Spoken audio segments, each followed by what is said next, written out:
Тобылда келуіміздің үлкен себебі бар. Себебі осыдан 13 ғасыр бұрын бұл жерде үлкен бекініс қамал болған десек. Ендеше біз дәл осы аудандық музейдің инспекторы Талғат Сұлтанов мырзамен осы жердің тарихы жайлы сыр шертетін боламыз. Жамбыл облысы Меркі ауданының Андас Батыр ауылында орналасқан Аспара қалашығы туралы дерек алғаш 7 ғасырда Таң империясының жазбаларында кездескен болатын. Кейін 8 ғасырда Ибн Қодырбектің жазбасында нақтырақ сипаттайды қаланы.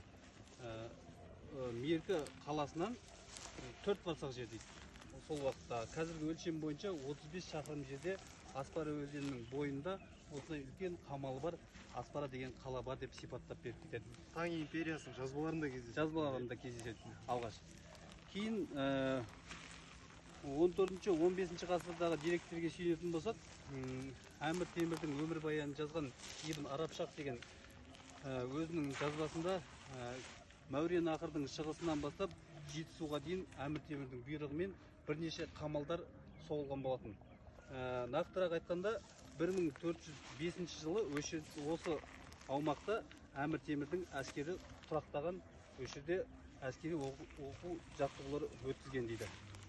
Одан кейін 16 ғасырда да бір деректерде кездеседі. Әйгілі қазақтың Қасым ханы осы Аспараға жол тартты деген жазбаларында кездеседі. Дәл осы қала болуы мүмкін, не болмаса осы өзен атаулары, жер су атауларына байланысты болуы мүмкін. Ал енді осы ескерткіш туралы айтатын болсақ, ескерткішті алғаш рет есепке алған әйгілі ғалым Бартоль 1894 жылы осы Орта Азияны, қазақ жерін аралап жүріп, осы Аспара қалашығын есепке алған болатын. Одан кейін 1940 жылы тағы да сондай атақты ғалым Бернштам, кейін 20 ғасырдың екінші жартысына қарай осы қазақ археологиясы дамып, бірнеше Ерзакович, Пацеевич деген ғалымдар осы жерде зерттеу жұмыстарын жүргізген болатын. Одан бөлек 1900 қазба жұмыстарын жүргізген болсын ба? Зерттеу жұмыстарын жүргізген, барлау. Одан кейін 1988 жылы өзіміздің археология институты осы жерге экспедиция Мадияр Елеуов деген ағайымыздың жетекшілігімен осы жерде ұзақ зерттеу жүргізіп, қаланың биіктігі, жобаларын сызып, осы жерде зерттеу жұмыстарын жүргізген болатын.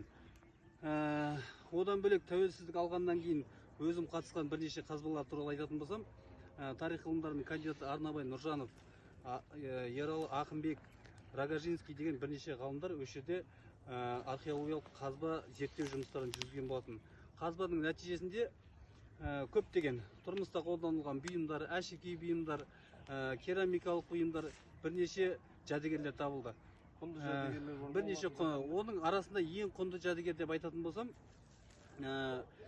15 ғасырға тиесілі сиырдың жауырыны.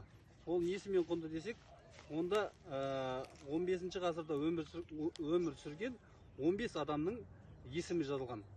Ол қазір ұлттық музейде ең құнды жәдігер ретінде, шетелге біздің мақтаныш көрсететін құнды жәдігерлер ретінде ұлттық музейдің экспозициясында тұр.